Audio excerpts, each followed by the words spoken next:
salah satu yang tercepat dan dinilai salah satu yang terbaik keluarnya dari peristiwa COVID.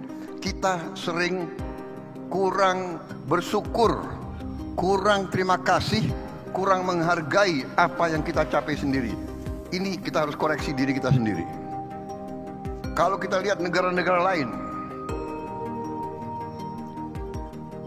rasio hutang terhadap GDP mereka sesudah COVID naik belasan bahkan puluhan persen.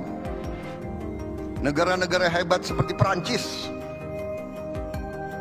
debt to GDP ratio-nya loncat. Sekarang berada di 110%. Nggak tahu kapan mereka akan bayar hutang mereka ini.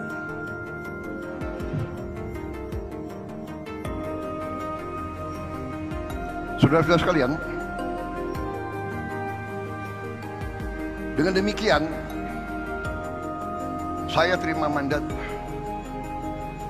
dari rakyat, dan waktu ini saya gunakan dengan sebaik-baiknya. Saya kumpulkan pakar-pakar, saya kaji perkembangan, saya kaji situasi ekonomi kita bagaimanapun tidak bisa lepas dari kondisi geopolitik global. Kita sadar semua di sini betapa kita berada dalam suasana yang sangat penuh dengan kecemasan. Terjadi perang-perang besar dengan risiko yang sangat besar. Di Eropa, perang Ukraina. Di Timur Tengah,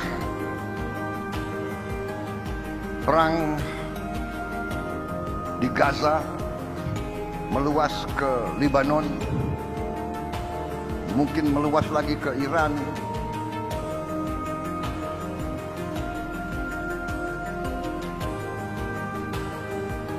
Di mana banyak ahli mengatakan kita berada di saat-saat yang penuh ketegangan. Kalau tidak hati-hati, sudah berapa negara besar saling mengancam akan gunakan bom nuklir. Saudara-saudara sekalian,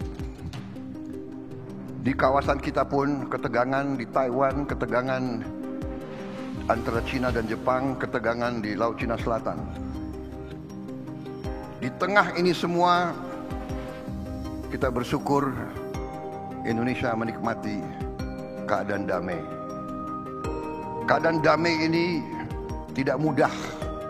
Tidak mudah. Tidak mungkin ada perdamaian tanpa persatuan.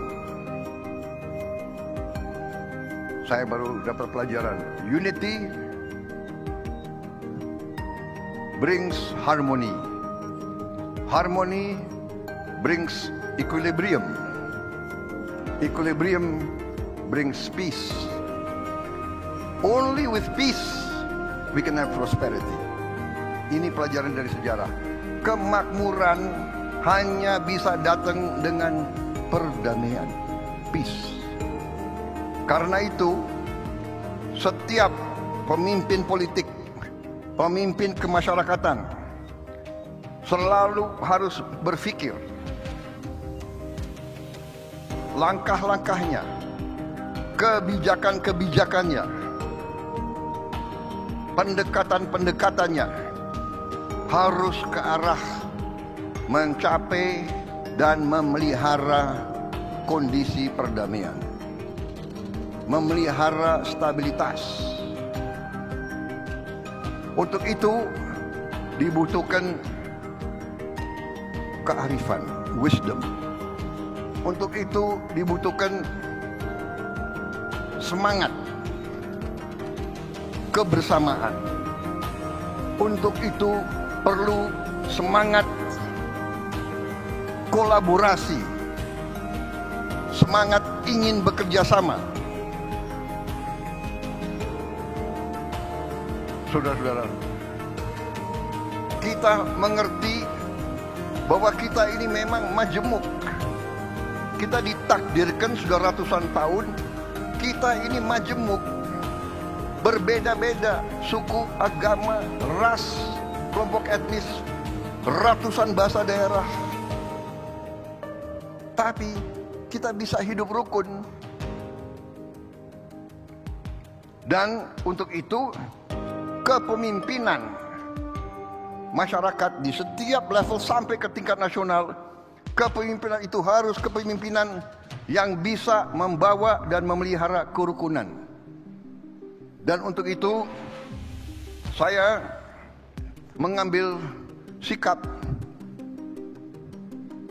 ingin menjunjung tinggi persatuan, ingin merangkul semua kekuatan, ingin membentuk suatu kolaborasi, suatu kerukunan.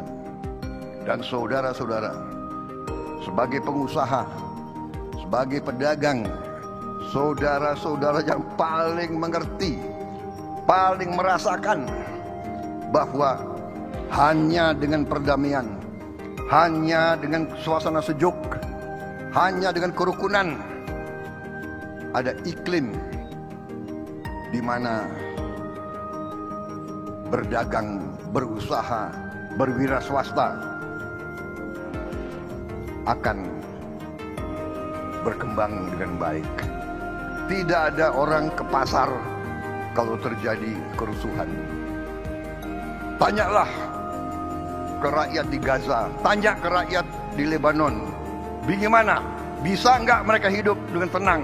Bisa enggak mereka berdagang kalau semua gedung mereka dibom, dihancurkan? Karena itu saudara-saudara, saya selalu ingin menjalin dialog. Saya selalu ingin mengajak kerjasama. Bagi saya, ajaran kuno 1000 kawan terlalu sedikit, 1 lawan terlalu banyak, bukan suatu slogan. Itu saya jalankan. Saya tidak melihat ke belakang, saya ingin melihat ke depan.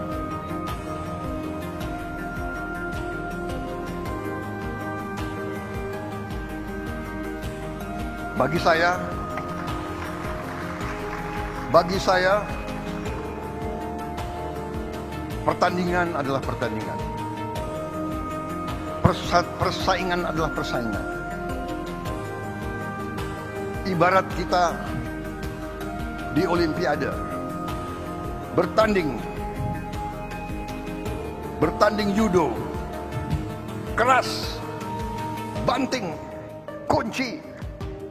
Begitu selesai, ada yang dinyatakan menang, yang kalah hormat, memberi tangan, bersahabat lagi.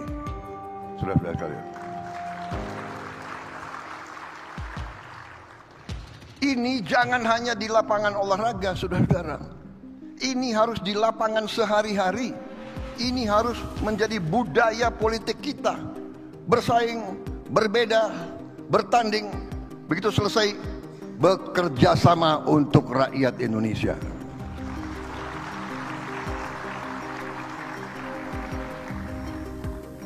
Itu keyakinan saya. Dan karena itu